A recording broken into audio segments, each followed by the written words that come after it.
I got to get something off my chest because this man, Dylan Brooks, currently in the playoffs right now, he ranks last in points. This is among players with at least 40 field goal attempts, mind you. He is last in points. He is second to last in field goal percentage. He is tied for last in rebounds. He is third to last in assists. He is second to last in steals.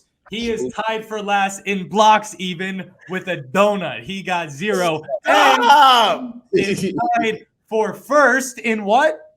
Ejections. So my man, Dylan Brooks, is putting on this tough guy act right now, which I've been calling fake toughness for a long time now. Your thoughts on this, my man, Arden from the Westchester 914. Yeah, listen, man. First things first, good to be here. Shout out to for friends of friends, man. Loving the convos, loving the platform. Yes, listen, like I am a proud Dylan Brooks critic, to an extent, hater. I will gladly admit it. But yeah, it's just one of those things where you see the way he performs, it doesn't surprise me, man. We know he's not the best shooter in the world. At this point, he's a guaranteed 4 for 13 shooter from the field. You don't fear him as a shooter. You don't fear him as a creator. And defensively, you got to give him some effort for what he does on defense. But even then, it's like, what is he really doing on defense, though? Like, I see Jaren Jackson Jr. going to work. There's a lot of different things as a team that they'll do from time to time.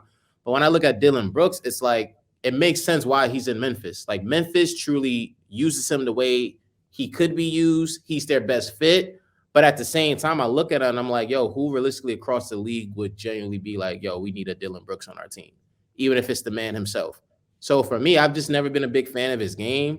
I'll give him credit. He had a solid season where he dropped 18 a game, solid shooting from the field, had a show-out moment in the postseason. Again, I'm a critic, but I will at least give credit where credit is due. Other than that, cheeks.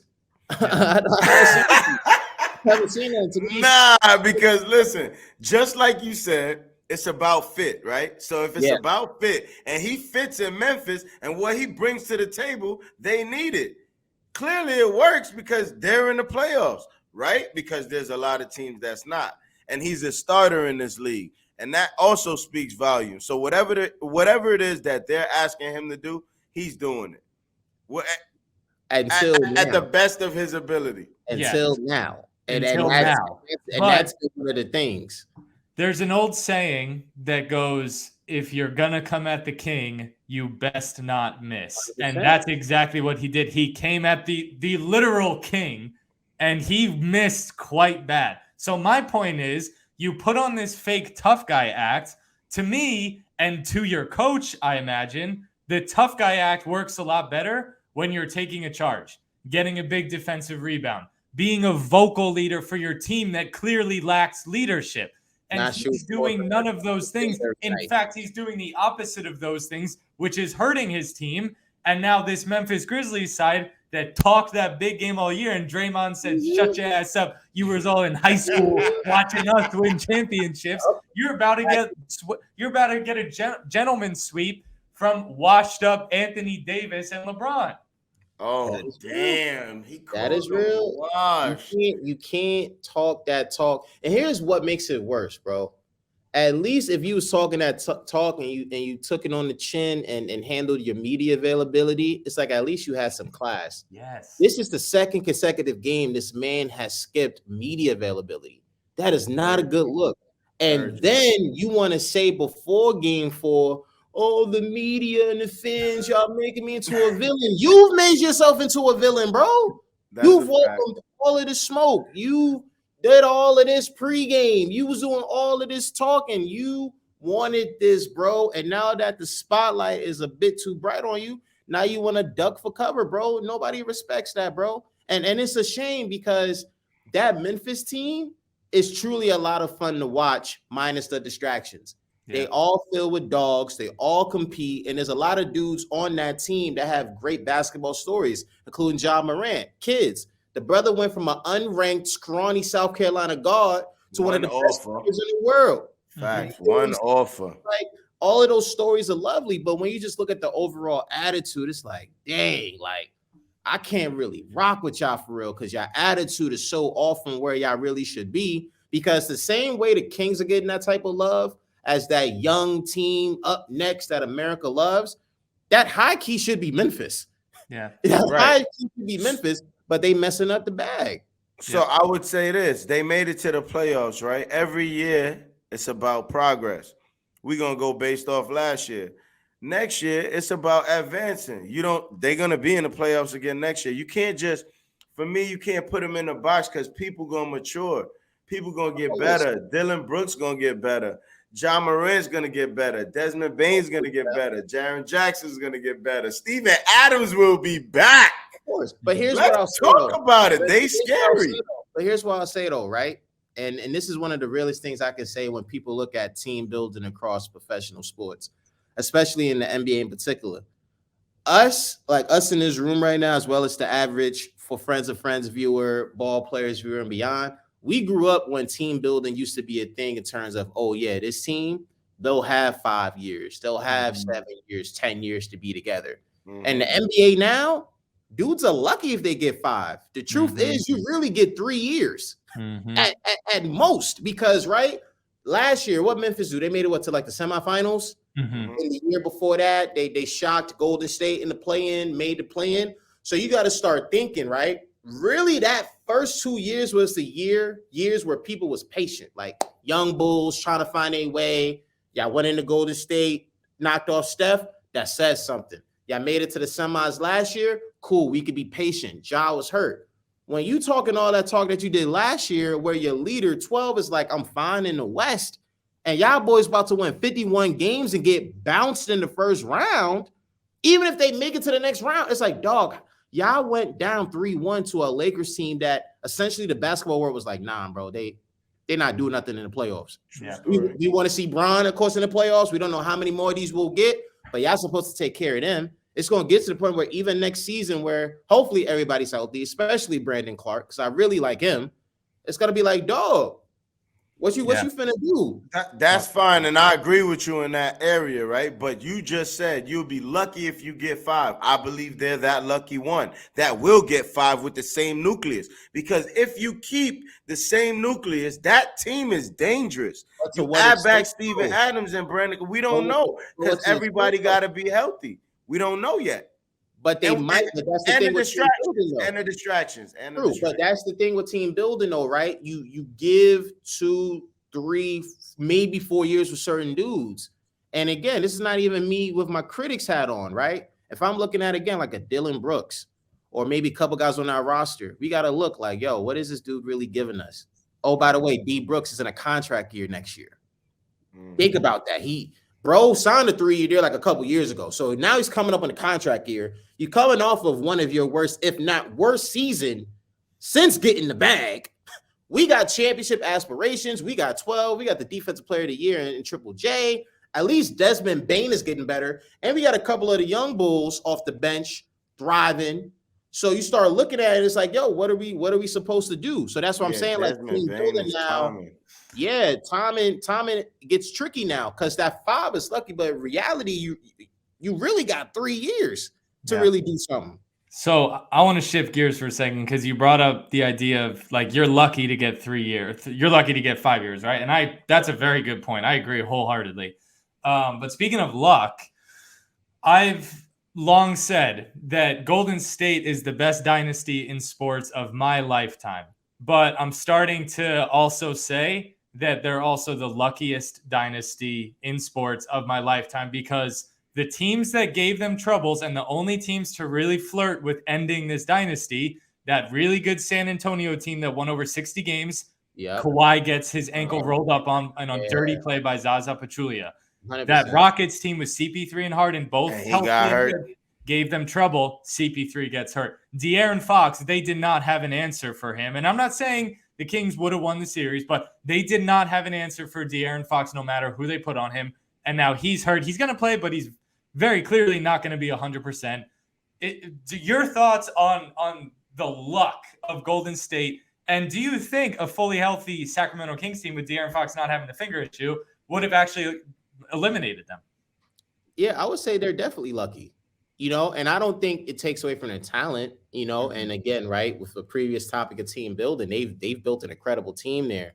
Like think about how ill you got to be of a team that you've naturally built your team, right? You built through the draft, you made smart free agency signings that the NBA and in their new CBA is going, hey, certain things with signings and owner's tax, we got to change it up because we saw Golden State take advantage of it. And heck, even with the Golden State luck, again, you can't forget about Cleveland, right? 2015 finals, Kyrie getting injured. 16, y'all ran the fade, Cleveland wins.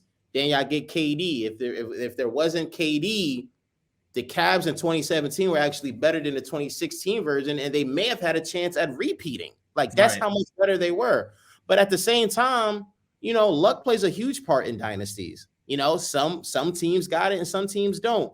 But what I will say for Sacramento is, I really like Sacramento. I think the one thing that they have is I think they have a lot of heart. The talent is there. It's extremely explosive. But I think they have a lot of heart. But at the same time, what I saw in game 4 was, okay, you can't just win with explosive talent.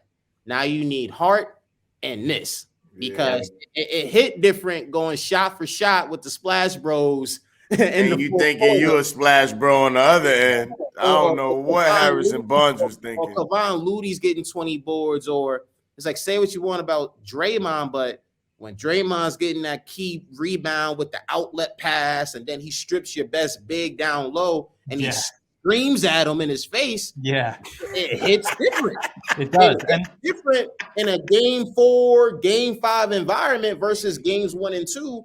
That's pure talent. That's pure energy. Y'all geeked up. Y'all ready to go. For me, games 3 through 5 were the stretch where I'm like, if the Kings are really going to do something, I need to see it here. The first 2, I was expecting that to happen. 2 close competitive games where the clutch player of the game, of the year, was going to show up. But I'm like, I want to see something in games 3 through 5. And we're going to see something in games 5. I wish Swiper was healthy, but I think he's going to do what he does no matter what. Yeah, I was going to say the same thing. Yeah. Tape on that finger and let's go. It's go and time. It's a non-shooting hand, It's go time. Boy up, give him whatever he needs to not feel it for like two and a half there hours. You go. 2.5 hours. You bring up a good point, though, because I think you nailed it. Games 1 and 2, we saw belief and energy and talent. 3 and 4, we saw the lack of experience really started to show. And I've said, I was one of those guys. I have no problem admitting it. I talked a lot of shit about Sacramento all season long because I just said, who cares? They're not going to do anything. He definitely did. But I didn't take Sacktown very seriously. Forgive me. But now that I'm watching them play and I'm seeing what they're capable of, I've said this before. When we're young, when we're kids, even my Jewish ass, we all believe in Santa Claus, right? Because when we're young, you believe a lot more. And that's what this Sacramento team is. They don't have that doubt that other veteran teams may have. They're just a team that has heart and they believe. Now he said, I don't get excited for Sacramento. Yeah, I said Sacktown. Get it right. I said I'm not gonna say that. The Kings. Yeah. The Kings. Oh, yeah. They was one of my favorite teams to watch on League Pass all year. I was lighting the beat and going back to December.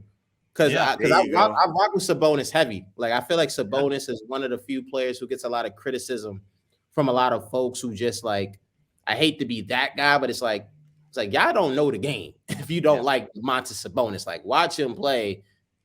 There's a lot to like about him. But but no, I really like the Kings. But again, I think this was the stretch. Yeah, this was the stretch. To know, because if they drop game 5, I got Warriors in 6. Exactly. Yeah. So last one before we let you get out of here, because this was fun. We're going to do this again. We're going to get you in studio next time, hopefully. Yeah, in studio. We're going to be in Tarrytown. Now I'm on 4. I'm over there. Yeah, your 2023 NBA champion based off what you've seen so far, who's it going to be?